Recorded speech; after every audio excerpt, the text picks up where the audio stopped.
Good morning, children. How are you all? I hope you will okay.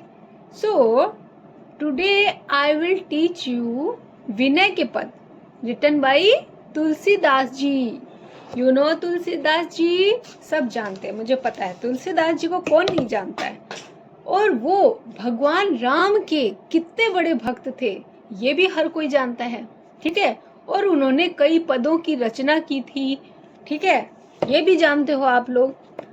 तो आज इस 9th 10th की जो बुक है, इसमें विनय के पद दिए गए हैं. इसमें 2 पद हैं. कुल कितने पद हैं? 2 पद दिए गए हैं. तो इन्हीं की आज हम व्याख्या करेंगे. ठीक है, एक्सप्लेनेशन करेंगे. तो देखिए, फर्स्ट वाला है, ऐसो को उदार जग माही, बिनु सेवा जो द्रव्य दीन पर राम सरिस कोहू नाही. ये जो पद है, इसमें राम के प्रति जो भक्ति होती है, राम कितने करुणा में होते हैं, कितने दयावान होते हैं, अपने भक्तों पर कैसे वो अपनी दया दृष्टि डालते हैं, कैसे उनका उद्धार करते हैं, ये सब इसमें दिया गया है. ठीक है. जो गति जोग विराग जतन करी नहीं पावन मुनि ज्ञानी, सो गति देत गिद्ध सबरी कहू प्रभु न बहुत जिय जानी. जो संपत्ति 10 शीस, शीस मतलब सर, अरब करी रावण शिव पहलिनी, सो संपदा विभीषण कह अति सकुच सहित प्रभु दीनी. तुलसीदास सब भांति सकल सुख जो चाहसी मन मेरो, तऊ भजू राम काम सपूरन करहु करहु कृपा निधि तेरो. तो देखिए, इन पदों का अर्थ क्या है. सबसे पहले तो देखो, ऐसो, ऐसो मतलब ऐसे, ऐसो को उदार जगमाई. को मतलब है यहाँ पे कौन. ठीक है, अगर आप चाहो तो लिख भी सकते हो इसमें. कौ का अर्थ होता है कौन, उदार मतलब दयावान, जग मतलब संसार, माही मतलब में. ऐसा कौन है, इतना मतलब कौन उदार है इस संसार के अंदर, जो बिनु सेवा मतलब बिना सेवा के, जो द्रव दीन पर, द्रव मतलब होता है दयालु. ठीक है, दीन मतलब दीनहीन, गरीब, आप लोग जानते ही हो. दीन पर राम सरिस कोहू नाही. सरिस मतलब होता है समान. ऐसा इस संसार के अंदर कौन उदार है, जो बिना मतलब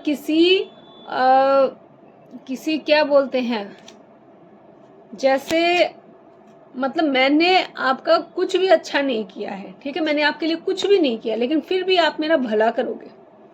ठीक है, वैसे मेरा भला एक लाइक और कमेंट सब्सक्राइब करने से हो जाएगा, लेकिन यहाँ पे बताया गया है कि जैसे मैंने आपका कुछ भी नहीं किया है, लेकिन आप फिर भी मेरे पे दया दृष्टि दिखा रहे हो. तो वही लिखा है, बिनु सेऊ, जो बिनु सेवा जो द्रव दीन पर, जो मतलब दया का भाव दीन पर रखते हैं, वो बिना सेवा के भी, वैसा सरिस मतलब समान, वैसा राम के समान कोऊ नाही मतलब कोई नहीं है इस संसार में. जो गति, गति अर्थात होता है मोक्ष, जो कि मरने के बाद में मिलता है. जोग विराग, जोग विराग मतलब क्या होता है, जो ऋषि मुनि होते हैं, वैराग्य को धारण करते हैं. ठीक है, तो उन्हीं के लिए कहा गया है जोग विराग जतन करी. जतन मतलब कोशिश करके भी, नहीं पावन मुनि ज्ञानी. नहीं मतलब नहीं, पावन मतलब, पावन मुनि मतलब पवित्र मुनि और ज्ञानी. जिन प्रयासों को करके, जिस मोक्ष को मतलब वो जो वैराग्य क्यों धारण करते हैं, मोक्ष की प्राप्ति के लिए धारण करते हैं ऋषि मुनि लोग. जंगलों में जाते हैं, तपस्या करते हैं, व्रत रखते हैं, है ना, उपवास रखते हैं, यज्ञ हवन करते हैं. तो वो क्यों करते हैं? वो सब तो मोक्ष पाने के लिए करते हैं. लेकिन यहाँ पे दिया गया है कि जो गति जोग विराग जतन करी नहीं पावन मुनि ज्ञानी, मतलब जो ऋषि मुनियों को, पावन ऋषि मुनियों को जतन करके भी मोक्ष नहीं मिला या फिर गति नहीं प्राप्त कर पाए, सो गति, वो गति, सो मतलब वो गति, देत मतलब देते हैं, गिद्ध सबरी कहू प्रभु न बहुत जिय जानी, वो गति गिद्ध और सबरी को मिल गई। ठीक है, मतलब प्रभु ने उनको दे दी, वो मोक्ष गिद्ध और सबरी को दे दिया। अब गिद्ध कौन है और सबरी कौन है? ठीक है, वैसे तो सब जानते हैं, सबने रामायण देखी है, लेकिन फिर भी मैं शॉर्ट में बता देती हूँ, क्योंकि इससे रिलेटेड भी एग्जाम में क्वेश्चन आते हैं। ठीक है, तो जैसे सबरी के बारे में बताइए, जो इस पद के अंदर आया है, सबरी कौन थी, या उसके बारे में बताइए गिद्ध कौन था। ठीक है, तो इसके बारे में पूछ लिया जाता है, इसलिए मैं बताती हूँ कि गिद्ध जो है, गिद्ध जिसको इंग्लिश में बोला जाता है वल्चर, ठीक है, वो जब भगवान राम को रावण सीता को हरण करके रावण जो है लंका लेके जा रहा था, तब जो गिद्ध है मतलब जटायु जी ने देख लिया था उसको, तो उसको रोकने की बहुत कोशिश की, उनसे युद्ध भी हुआ आपस में, उनका एक पंख जो था वो भी कट गया, देखा होगा आप सबने, लेकिन वो रोक नहीं पाए। ठीक है, फिर भी रोक पाने में सक्षम नहीं हुए, लेकिन वो खुद सक्षम नहीं हुए, लेकिन जब जो राम और लक्ष्मण थे वो सीता की खोज करते हुए, मतलब ढूंढते हुए आगे जा रहे थे, तो गिद्ध ने बताया, जटायु जी ने बताया कि सीता माता को कौन, रावण उठा के लंका की तरफ, जो कि दक्षिण दिशा की तरफ है, वहां पर लेके गया है। ठीक है, तो इस तरह है, मतलब उसने बताया और थोड़ी देर बाद में उसने प्राण त्याग दिए, मतलब वो मरने की कंडीशन पे आ गए थे, तो थोड़ी देर में उनके बताते ही थोड़ी देर के बाद में प्राण त्याग दिए थे। तो क्या किया, भगवान राम की गोद में ही वो लेटे लेटे उन्होंने प्राणों को त्यागा था। और जो भगवान राम है वो तो कृपा निधि है, बहुत दयावान है, तो उन्होंने जटायु को क्या दिला दिया था, मोक्ष दिला दिया था। इसी वजह से मतलब थोड़ी सी सेवा की थी उन्होंने। ठीक है, एक बताया ही था, लेकिन इससे भी खुश होकर भगवान राम ने उनको क्या दिया था, मोक्ष दिया था। ठीक है, तो ये हो गई जटायु की कहानी, जिसके लिए गिद्ध लिखा गया है। अब नेक्स्ट आता है सबरी। सबरी कौन थी, ये भी वैसे तो आप जानते हैं। सबरी एक क्या थी, भीलनी जाति की, जैसे होते हैं ना आदिवासी लोग होते हैं, वैसे ही आदिवासी लोगों में भी क्या है, जातियां पाई जाती है। जैसे हम लोगों में जातियां पाई जाती है ना, हिंदू है तो हिंदू में भी जातियां पाई जाती है, मुस्लिम है तो मुस्लिम में भी जातियां पाई जाती है, वैसे ही आदिवासी समाज में भी क्या होता है, अनेक जाति के लोग होते हैं। ठीक है, तो उसमें था एक भील जात। ठीक है, भीलनी जाति की, वो भील जात की कन्या थी। ठीक है, अभी उसके जो पिता थे वो उस आदिवासी जो उनका जो भील जाति थी उनके सरदार थे।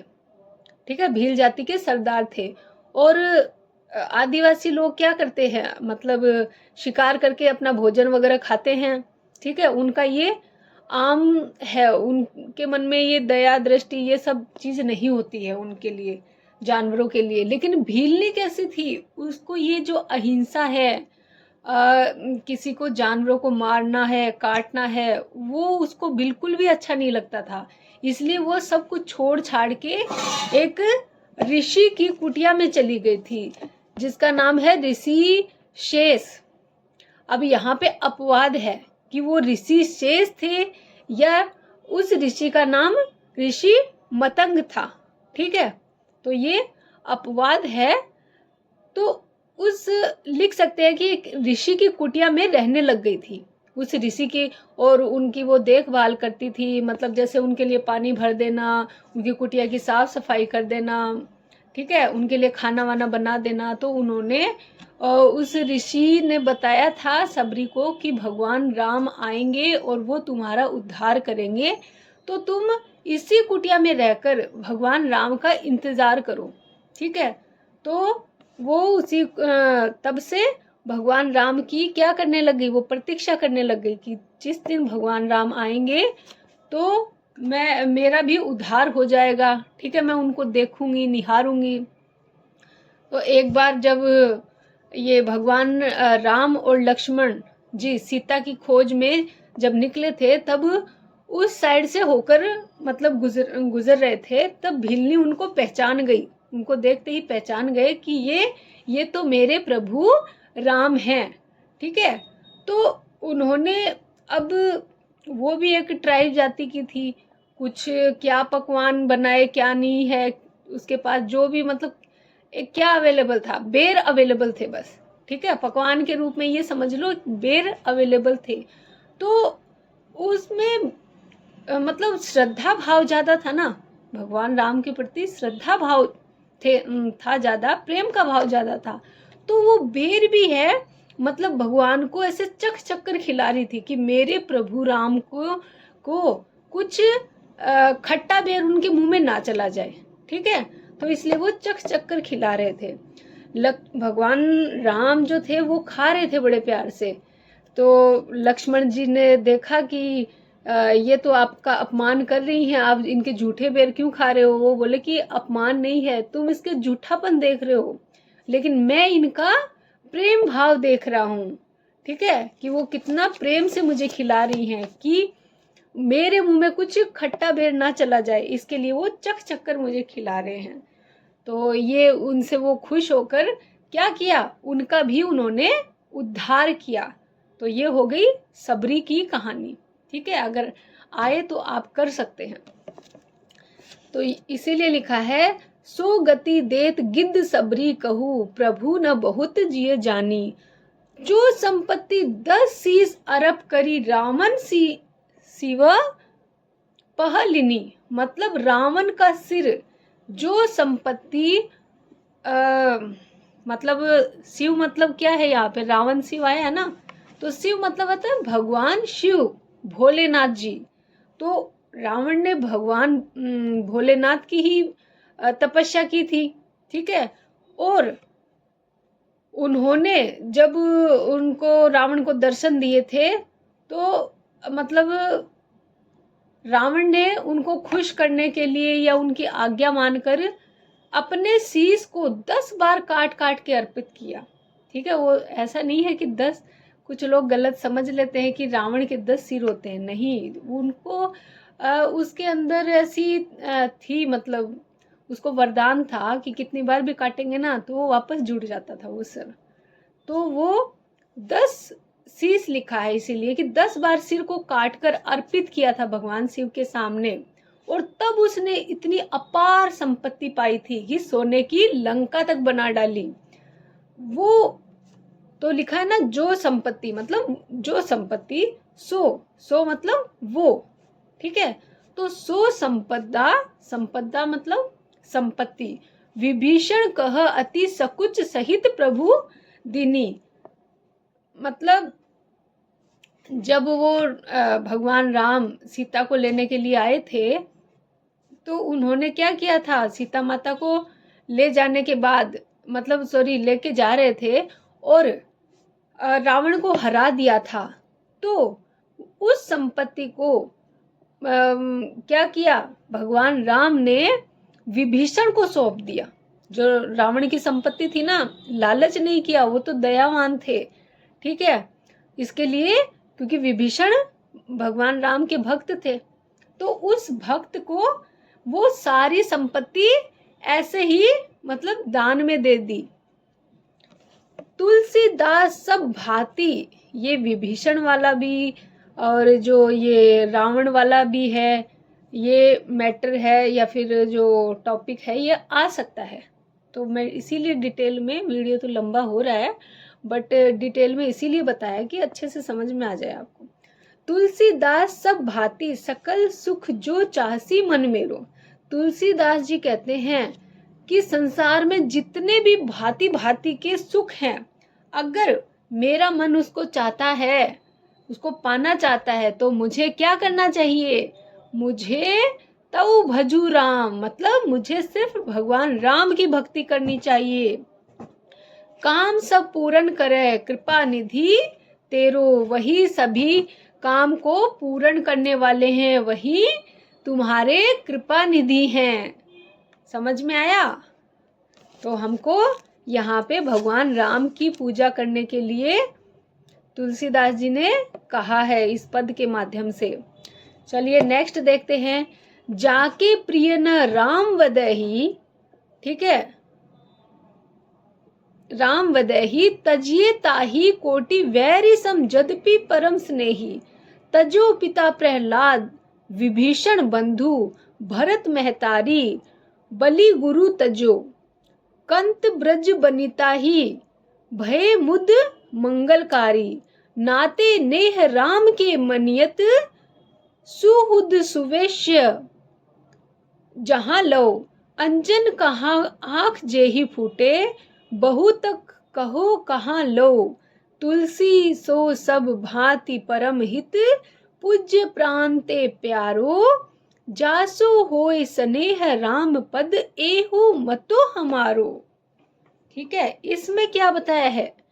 जो तुलसीदास जी हैं इस पद के माध्यम से हमको बताना चाहते हैं, ठीक है, कहना चाहते हैं, इस सच्चाई को बताना चाहते हैं कि जाके प्रिय न राम वदैहि, मतलब जिनके प्रिय भगवान राम नहीं है, मतलब जो भगवान राम से प्यार नहीं करते हैं, ठीक है, तजिए, तजिए मतलब उसको त्याग दीजिए। ताही कोटि कोटि मतलब करोड़ों, वैरी सम, वो करोड़ों किसके? वैरी के समान है। वैरी मतलब होता है दुश्मन, करोड़ों करोड़ों वैरियों के समान है, दुश्मनों के समान है, जो राम को प्यार नहीं करते हैं।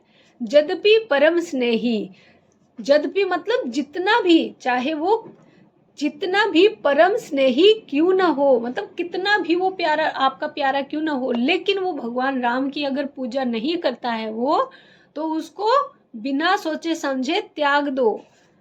तजो, अब देखो किन किन लोगों ने भगवान राम को जो नहीं चाहते थे, तो किन किन लोगों ने अपने प्रियजनों को त्यागा था, उसी के उदाहरण दिए गए हैं।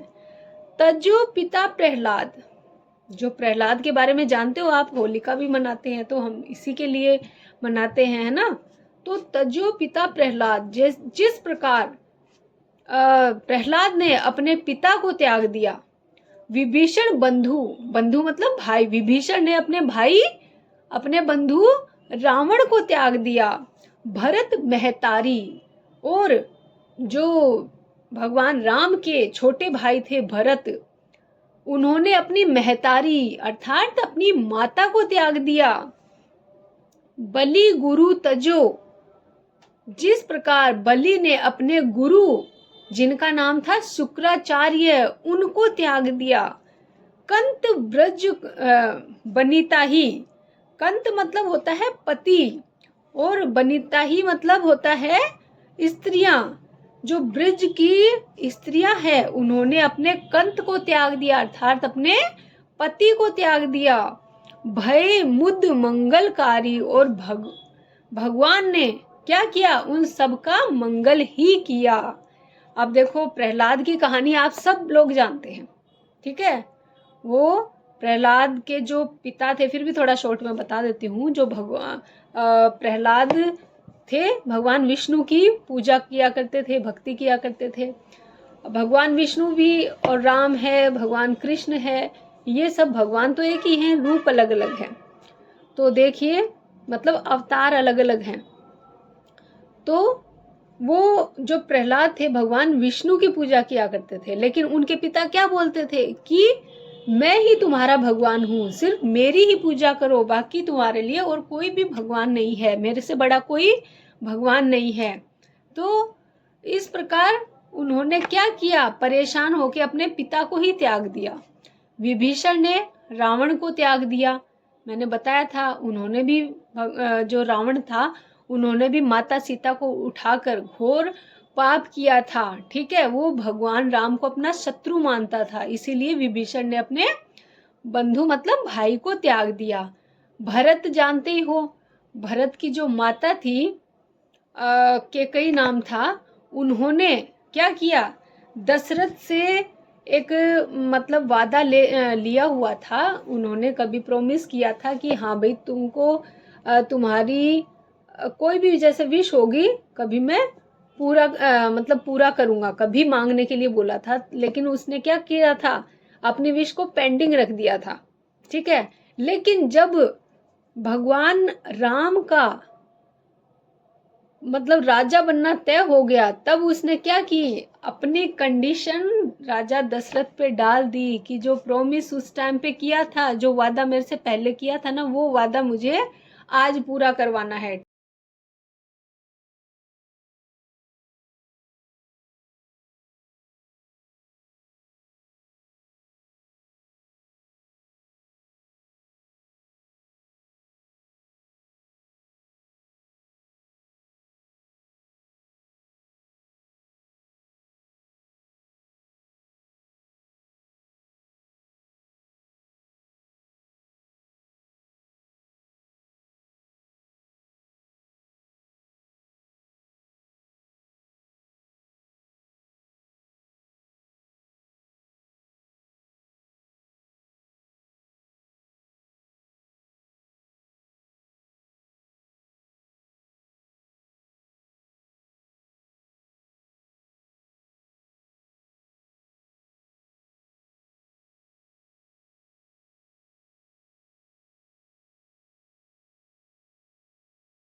इसमें कहा गया है कि इस संसार में राम के साथ प्रेम का नाता ही सबसे बड़ा नाता है।